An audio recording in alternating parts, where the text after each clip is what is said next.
Josua 2. Josua stuur 2 manne uit om Kanaan en Jericho te verken.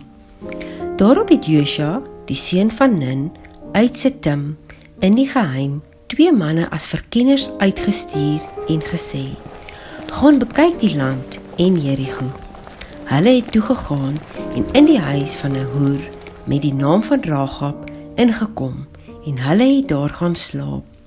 En toe daar aan die koning van Jericho gesê is: "Kyk, manne uit die kinders van Israel het vandag hierheen gekom om die land te verken," stuur die koning van Jericho na Rahab om te sê: "Lewer die manne uit wat na jou gekom het, wat in jou huis ingegaan het, want hulle het gekom om die hele land te verken."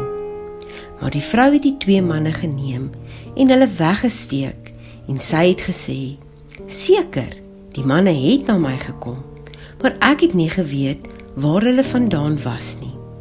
En toe die poort met die donker gesluit moes word, het die manne uitgegaan.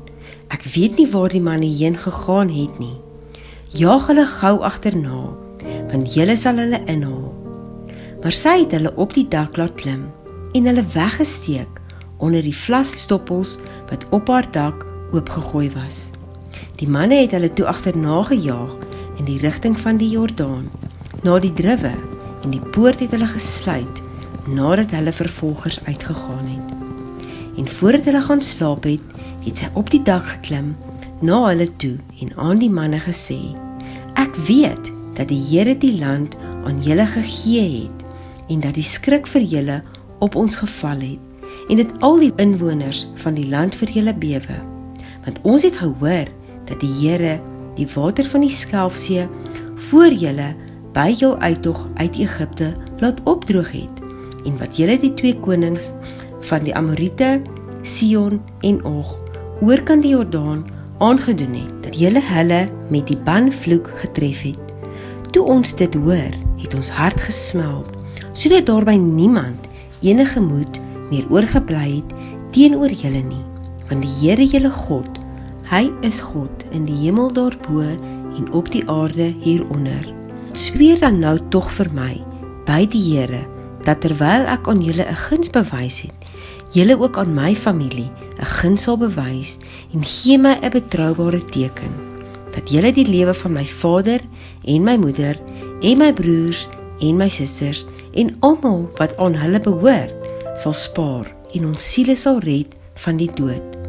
Toe sê die manne vir haar: "Mag ons siel in julle plek sterwe. As julle nie hierdie saak van ons bekend maak nie, dan sal ons, as die Here ons die land gee, aan jou guns en trou bewys."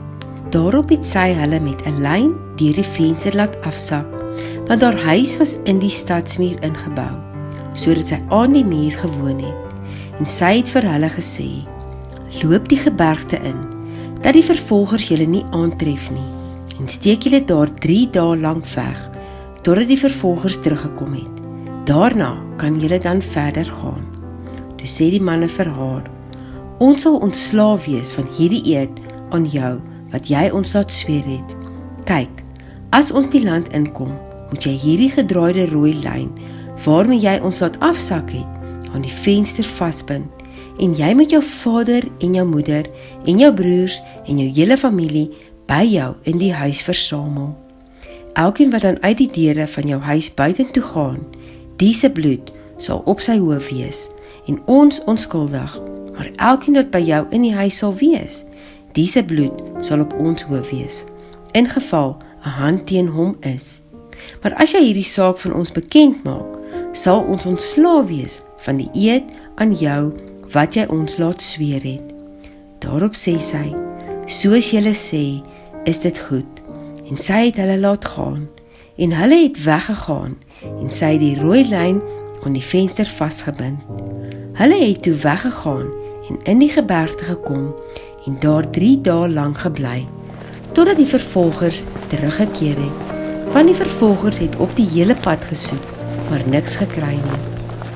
Die 2 manne het toe weer van die gebergte afgeklim en deurgegaan en by Josua, die seun van Nun, gekom en hom alles vertel wat hulle ondervind het. Verder het hulle vir Josua gesê: Sekerlik gee die Here die hele land in ons hand. Ja, al die inwoners van die land bewe, selfs vir ons.